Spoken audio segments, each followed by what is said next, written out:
All right. Hey, folks. This is David Bourne. This is the Born for the Journey series where we talk about personal growth topics. And I'm going to talk about something similar to what I've talked about in the past couple of days.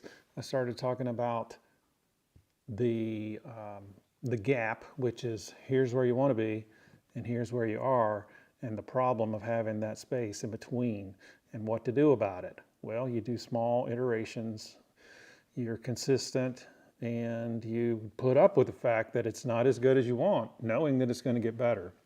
That's the gap from Ira Glass, which is sort of similar to the dip from Seth Godin. That idea is you start here and you start gaining and gaining and gaining. I can't do this backwards. You gain in knowledge and in energy and expertise. You get better and better and better, and then you plateau. It's not as fun anymore, and then you hit the dip where it's just boring and you want to quit, and maybe you should quit. Quitting is okay, Seth reminds us, because maybe you're on the wrong path, and maybe this is just telling you, hey, this is the wrong path. But if you know it's the right path, then that's something that's hard to do. But if you deep down know it's the right path, then if you can outweight the dip, then what can happen is you can skyrocket to the top. And the good news is most of your competition is going to be gone. So those are two graphical ideas that I have been talking about. And I introduced yesterday a third graphical idea that works well with these, and that is the cyclical change cycle, where you look at change going in a cycle. It's similar to the hero's journey, which is a cycle. So what I'm going to do today is talk about the importance of that forward flow in the cycle, because that is critical. So let me jump down here. First, quickly, I'll go to my notes, this forward flow. I'm just going to read this to help us concretize, if that's a word. Forward flow, the way to move forward in a life is to understand forward flow, moving clockwise through change cycle patterns. All right, well, what does that mean? Okay, so this is important to understand. The change cycle has four parts. First, part one is where you begin. That's your plan. Maybe it's a problem. Good words that start with P. It's the problem. It's the possibility of the new change, of growing and trying to get where you want to be. But you're not going to get anywhere if you just have a plan. You've got to take action next. And that's the step two. And action only happens in material space. And if you'll notice below the word action here, I have the word, let me flip over here to Obsidian where I'm writing this. These are in parallel here. Below action is body. And body signifies your own body, but it also signifies the body of the universe, like the material universe. You actually have to start doing things in the world. You can't just be in your mind with that plan, right? And then you're going to get a result. After you take an action, you're inevitably going to get a result. Maybe you like it, maybe you don't like it. And that has to do with your heart and your emotions and your perception around that result. And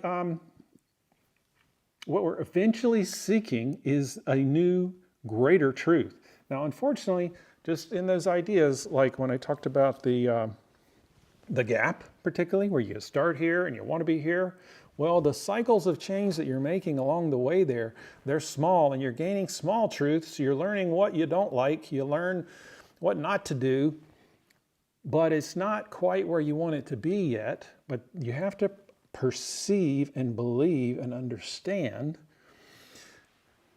and that's a mind thing, that you're eventually going to get there if you stay on track.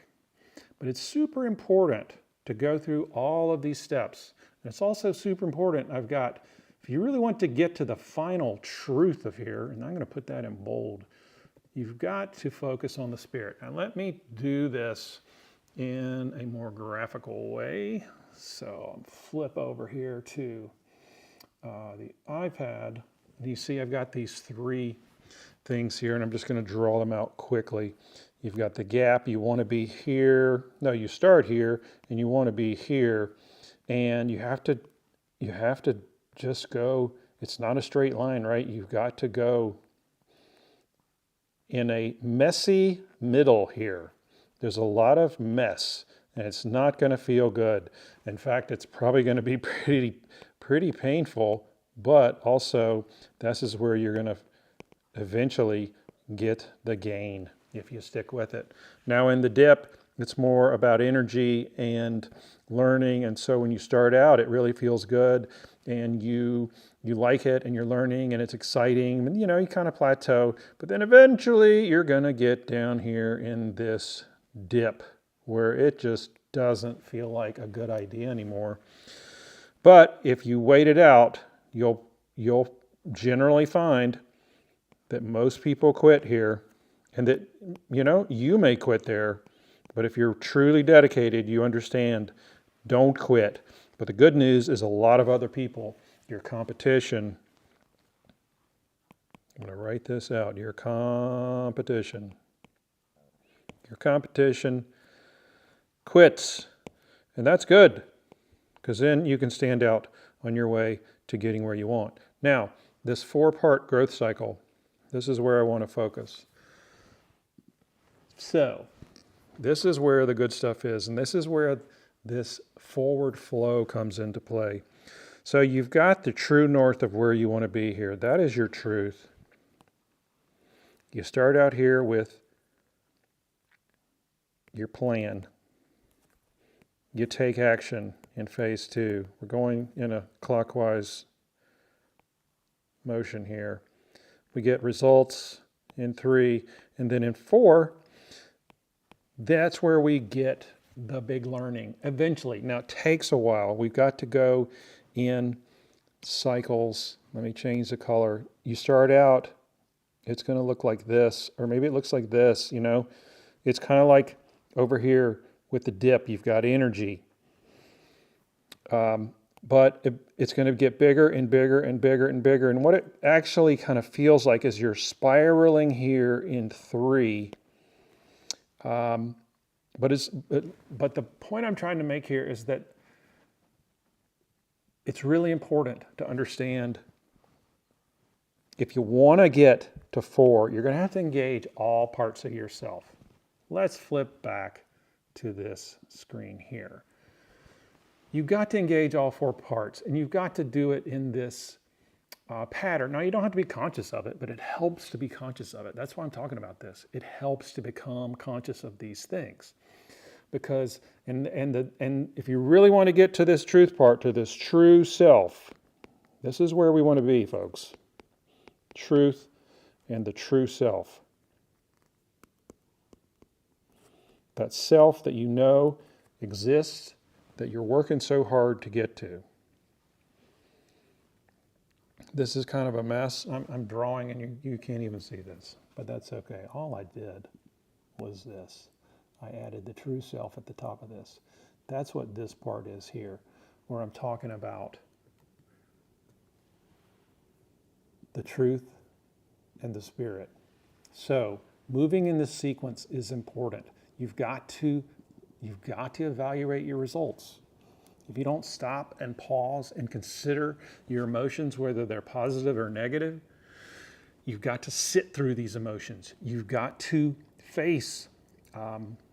This is where the graphic is so helpful. You've got to face the hard stuff, and your spirit, that part of you that is loving and understanding and can take on the life's biggest challenges, because you know that this is what you're here for to do. That part of you, that true self, that really doesn't care about results. It doesn't care if you pass or fail or whether or not you, it's not involved in the ego at all. It's egoless. It's connected to all things ultimately. Your highest self. It's like if you believe in God or a higher power, that's what I'm talking about. That part of you that is within you, and that you hold on to with the greatest hope and beliefs in something, a powerful life force in the world. That matters in all of this. Believe me, particularly if you're doing the hard work, that's really going to matter. I'll finish this up by switching over to the graphic to show you what I mean. Because down here, I'm going to erase some of this.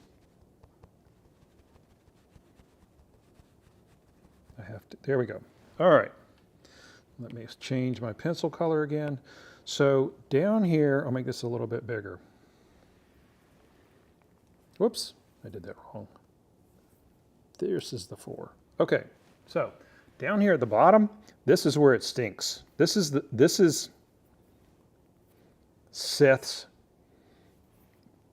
These are similar right here. These two are what we're talking about. This is the pits, right? This is the dark wood, the proverbial dark wood in the hero's journey, where the hero is lost. The all is lost moment. If you've ever studied plays or films, the all is lost moment. That's down here, and it comes with a lot of negativity. The resistance is here. It's associated with the body because the body is where we hold our memories. Think about what triggers you negatively.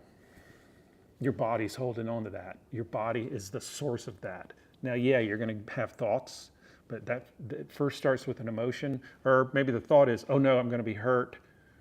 Oh no, this doesn't feel safe. And then you either fight, or you flight, or you freeze, or, as Martha Beck has taught me, you fawn, which means to suck up. We're seeing a lot of that in our politics, don't we? Where we're scared, so we suck up to the powerful. All this is in your body. That's why the spirit up here is so important.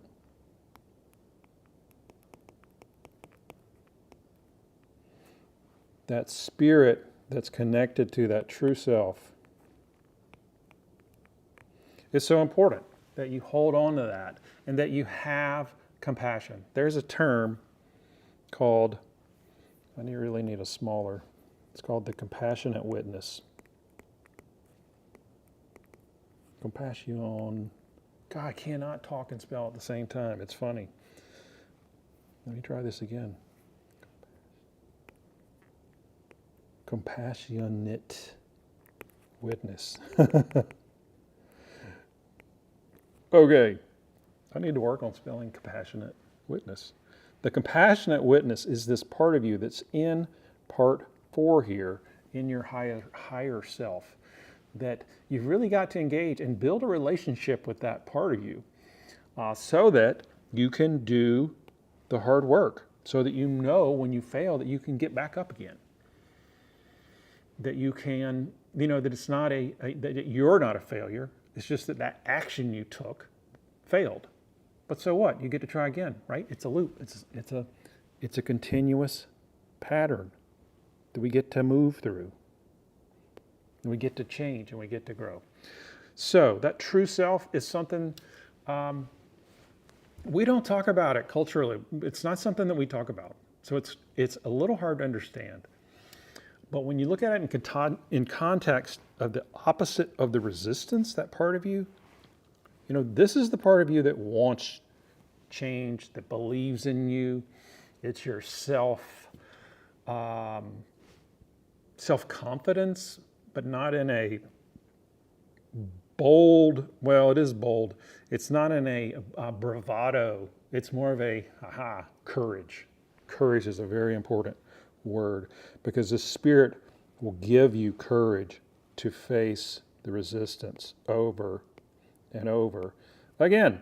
And you got to take action to do this. And what I've had to do in this project is I have had to flip back over. What I've had to do is minimize, make things smaller and smaller and smaller and smaller in order for my resistance to let its guard down.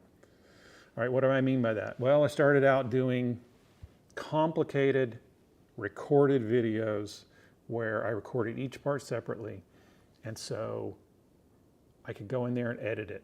I've had to quit doing that because I could not get past the resistance of the editing part, and it just took too much time. Right now what I'm doing is I'm streaming this straight over to the cloud, and I'm not editing it at all. Now, does that mean I won't edit in the future? No, it's just like right now, I'm doing the cycles, right? So think about what it is that you can do to make your project smaller. If you want to write and you're trying to write a page a day and you're not getting there and your resistance is showing up and you're only writing a little bit, we'll say, all right, well, maybe a page was too much. How about for the next 10 days, I'm just going to write one paragraph. Could you do that? If you find that you can, that's great, because probably you're going to write a little more than a paragraph. I hope, maybe not, but it's okay, because all you did is you say you're going to write one paragraph. All right, I'm just going to make this one video. This video is longer than I want. Here we are going in at 15 minutes, but you know, so what? It doesn't matter, because I'm doing it, and it's just another iteration. You know, it's the process that matters. It's the process that matters. It's the going around in the circles of going from your mind, your idea, to the action of taking something and releasing it, like I'm doing, releasing these videos out the world, or maybe it's just the act of writing one sheet of paper, or writing a few bars of a song, or starting that business, whatever it is. You know, there's art is not, I'm not only talking about art. On that note, and I'll follow up with this. If you're conscious about this, it gets so much easier, because you won't feel so stuck. Or when you do feel stuck, you'll be like, oh, wait a minute, I'm stuck. Where am I? Am I in the planning mode and I'm not taking action? Okay, well, I'm in phase 1 and I'm not going to 2. Okay, well, I guess I need to focus on going to 2, because I can't get a real result, until I take an action. You know, your mind can be thinking about results. It can be thinking about 3 or 4, but until it takes 2 and faces that resistance, you're not going to get there. So that forward flow is what I'm talking about. So forward flow, I'm going to develop this further, this idea of the P-A-R-T. There's an opposite to that. That's the P-A-R-T backwards, which spells what? Trap. I'll talk about that next time, because the trap is when we human beings tend to think that we can do it without facing the hard stuff. We believe that others particularly can do it without doing the hard stuff. We don't see them facing the hard stuff. So I'll talk about that in the future. It's a vicious cycle. But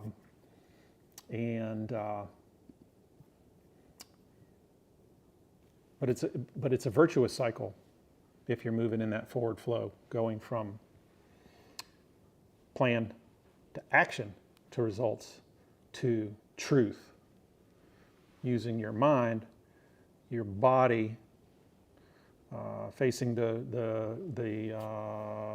triggers, the demons inside you, in your body, in the real world, putting something out there, and dealing with the emotions that come up, both good and bad. Sometimes you're chasing a good emotion, and so that can also be a problem. But then ultimately that compassionate witness, where you just cut yourself a break, you know? We're not getting chased by a tiger here. We're just trying to ship a video, right? And remind you how lucky you are to be able to do this, and how awesome it is that I can even use these tools. You know, there's so many things to be grateful for. And that's another thing you can tap into, is your gratitude. All of those spirit connectedness. Lots to talk about. All right, so I've talked about that part, the forward flow. I'm David Bourne. Let me switch over. I am David Bourne. This has been Bourne for the Journey. Hope to see you out there. Cheers.